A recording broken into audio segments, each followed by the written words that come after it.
If you've ever helped a relative cleaning up their attic, you know that it can very often be an arduous and uneventful task. Well, it also can be an exciting project. It might not seem like an exciting job to do, but there's always that chance that you'll uncover something about your family that you didn't know before.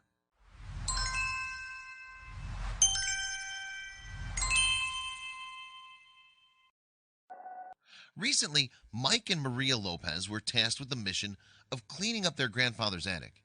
Their grandfather had always told incredible tales about his past, and even though these tales might have been something out of his imagination, nothing prepared the siblings for the amazing journey they were about to make when they opened one unmarked box.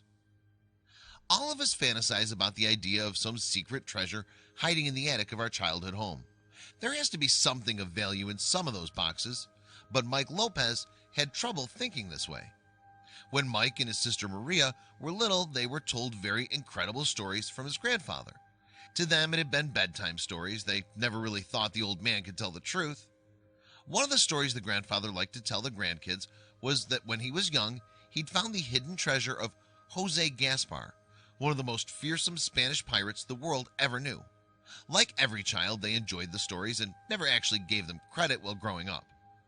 After Mike's and Maria's grandfather passed away, they were tasked with a chore that they didn't find exciting at all: cleaning the old man's attic. Before starting, they'd figured that most likely they wouldn't find anything valuable stored in there until they made a shocking discovery inside one unmarked box that was set at the end of the attic. What they found inside the box changed everything they thought they knew about their grandfather. Among the bizarre items that Mike and Maria found inside the strange box was a picture of two people on their wedding day. They assumed that the people in the picture were most likely their great-grandparents, although they had no proof as there weren't any writings on the back of the picture. Inside the box, they also found an old map of Tampa, Florida, dated back to the 1930s. What was curious about the map was the fact that it seemed to be hand-drawn.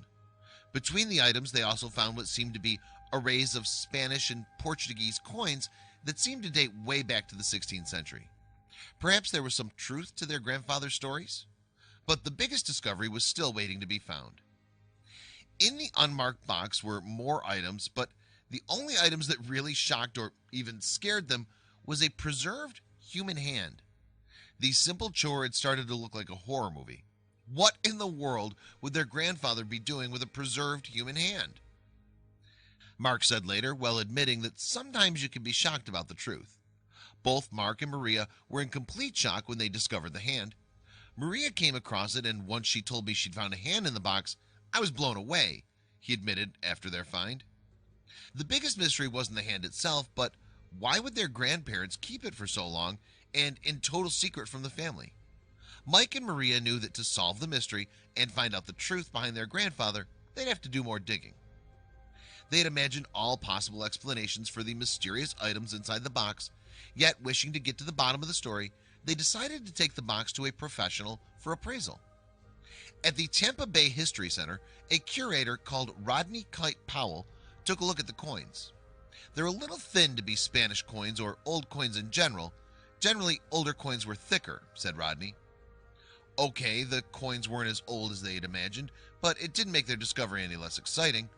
After a loose examination, he was able to determine that the hand-drawn map dated back to the early 20s or 30s. With every item examined, the chances of any of these items being part of Jose Gaspar's treasure were starting to quickly dwindle. It's fascinating, but I just don't know what to make of it, aside from the fact that it's probably not Jose Gaspar's hand. These probably aren't Spanish coins, Rodney explained. Although these answers were not what they'd come looking for, they remained excited. It might not be Jose Gaspar's treasure, but it didn't make it less of a mystery to solve. I think it still looks real, and the weirdest thing is the hand. Either my great-grandfather made the best, most elaborate pirate hoax ever and never shared it with anyone, or he did find some treasure on the Hillsborough River. Mike recalled. There's no way to know. Mike and Maria decided that the best was to keep the mystery like that and hold on to the mysterious contents of the box as a family relic to their grandfather and their family history. They still hope someday to find the truth.